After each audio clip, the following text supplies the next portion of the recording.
Hey, welcome to the 40 Finance channel, everybody. Today I'm going to talk about some of my stocks that I would actually sell if the conditions were right.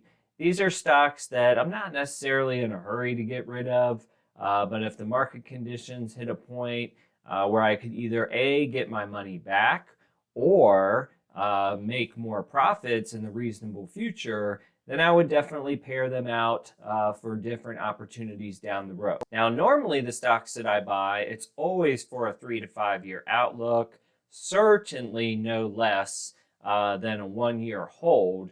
But, things change and stories change, and you have to keep looking at things to determine, what missed opportunities are out there. There's been a lot of growth stocks, for example, that have exploded over the last 18 months. But it does feel like we might be getting closer to like a pivot point in the stock market where the high valuations of many growth stocks won't necessarily tank, but they might come back down to earth a little bit. And if that happens, there could be some great buying opportunities on the popular growth names. The ideal scenario for me would be able to sell some of these ones that I'm interested in selling and perhaps reinvest in growth names that perhaps the price will come down at some point and set those names up for a good 3 to 5 year run. All right, I did a portfolio review recently, and if you watch that one, you know that at the top of my portfolio, this is sorted by market value, things that I have zero interest in selling: PayPal, Visa, Etsy, Square, Amazon, DraftKings. The DraftKings timeline for me is probably still another 12 to 24 months out. We did not get the legalization that I was looking for in the United States. For example, here in Ohio, they were projected to legalize mobile sports books, but it didn't happen, and looks like it's going to be pushed to spring of next year. So DraftKings, I think, still has plenty of gas left in the tank. We'll just have to see how it goes. Magnite is relatively new position for this year. Zero interest in selling that. TJX is sort of a nostalgia pick for me. I've had it for a long time. Probably won't sell. It's a decent stock. Certainly in the retail space, you could do worse than TJX, and they pay a dividend, so I'll probably hang on to that one for a while. TSM, no interest in selling. Palantir, same.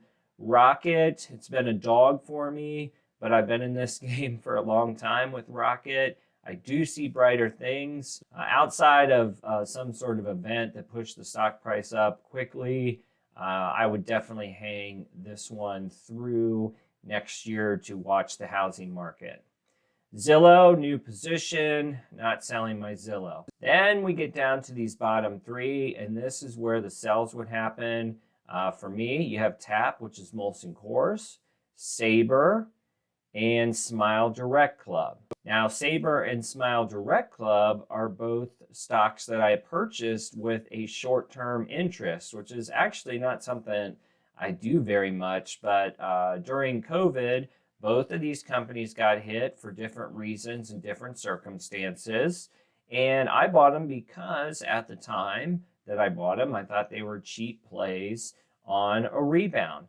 And what's happened, frankly, is the rebound hasn't been there, and they've each had their own problems. Now, take a closer look at Smile Direct Club. This one's really interesting at $5.34. I think you could see on that other screen, I'm in the $7 range, so I'm actually down a couple bucks.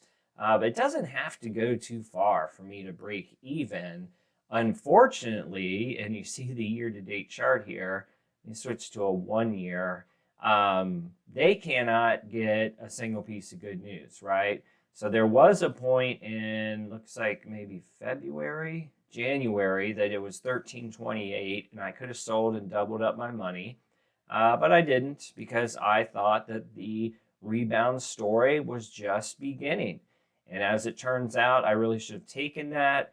Market was at, inflated highs during that time in February, and all that's happened since then is continued delays, problems, rundowns, etc. On the bright side for Smile Direct, you may have seen in the news headlines, every couple weeks or so, it bounces up as a highly shorted stock. So maybe I get lucky and this one runs some crazy Reddit shorted stock thing and just blows up and gets to $10 or $11. I'm not sure. The company is making progress. As you see, last year's EPS, not so great at minus 71 cents. Looks like they should be able to make some progress there. And then next year is supposed to be better. This year's growth rate on revenue, 15%. If they hit this number, next year gets to 20%. So it's not a ton of money for me in Smile Direct. It's a couple grand. So with these things in mind and the fact that it's not really a ton of money for me that I've put into Smile Direct, maybe about $3,000 or so, I'm not like in this big hurry to just dump it and take this loss. Now, I do think that if they keep having negative headlines, it could go even lower. So would I buy more? I don't know.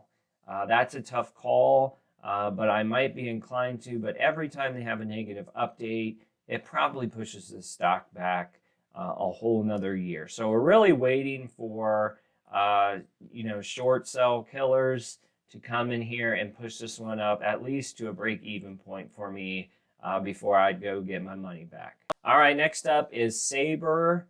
And I'll say this about Sabre, which they do like booking technology for airlines, hotels, etc. It's a legacy technology industry that they are actually doing their best to modernize. And they've got a pretty good list of clients. They got some stuff going for them. The only problem is it's based on travel volume. So when you think about business travel, you think about what maybe Delta variant did to some things. Sabre, the bounce back story hasn't been as fast as maybe I would have liked it to be.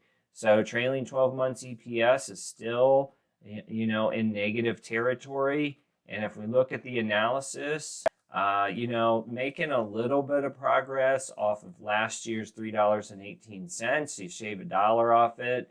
But even as things are going now, it may not be a profitable earning situation for them next year.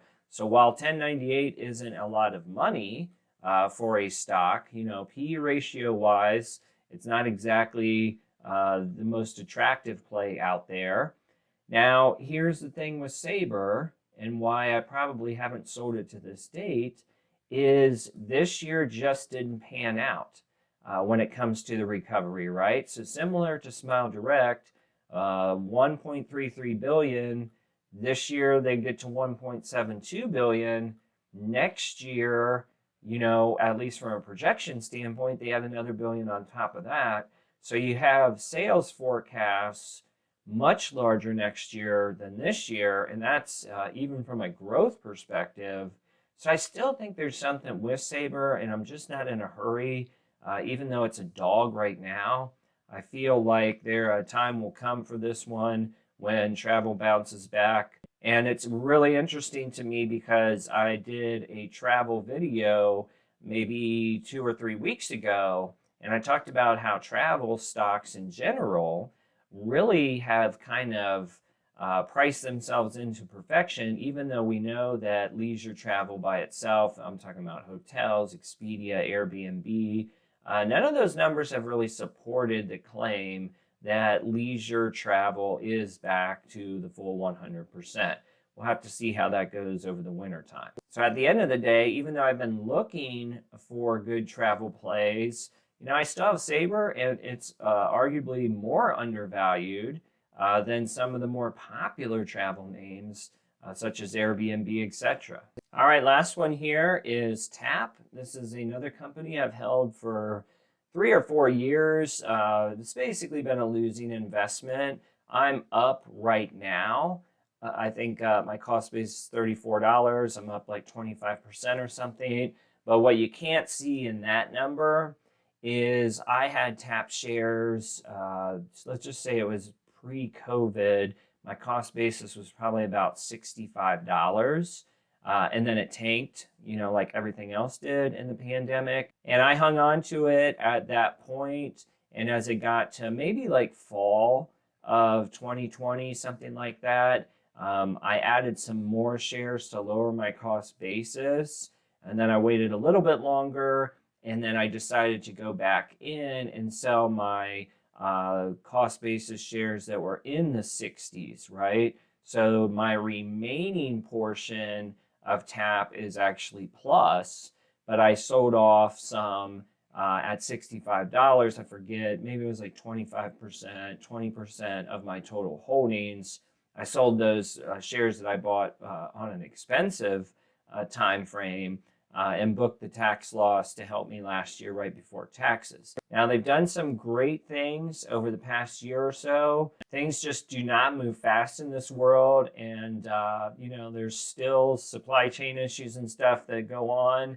I'm hoping, they've got a Q3 report coming up on October 28th. Hopefully they can create some buzz in that one. There's already headlines out that they're going to miss earnings, the projection. So I don't know what's going to happen. And here's what you'll notice with TAP from projections. Decent EPS. If they hit 398, you're going to be about a PE of 10. And they grow that on a projection basis of ever so slightly next year. But there's no exploding growth here. And it really doesn't fit some of the standards that I have. I like to have stocks with double-digit growth both on the top and bottom line.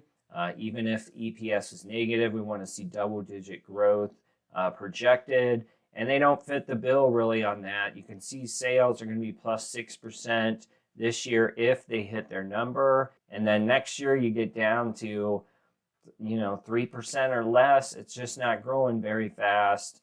I have to figure out what point, when you factor in the dividends, can my money grow faster elsewhere. I think that time is coming for me in TAP. All right, guys, so Molson Coors, Sabre, Smile Direct, those are 3 stocks in my portfolio that I would certainly consider selling if the price was right or the opportunity was right.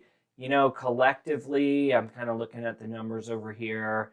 It's not even 10% of my portfolio. If I sold all 3 positions, as of today, I would get maybe $9,000 at today's prices.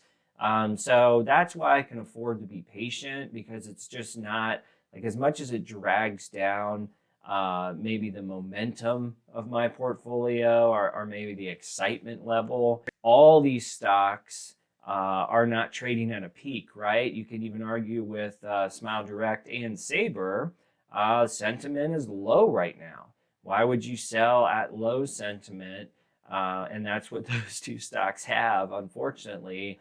TAP, if we can get a little boost to the sentiment, maybe I'll get out of that one. We'll just have to see. But for all the talk on YouTube about buy this, buy that, going to the moon and everything else, thought it would be interesting to share a few stocks in my portfolio that I actually have on my list as potential sells.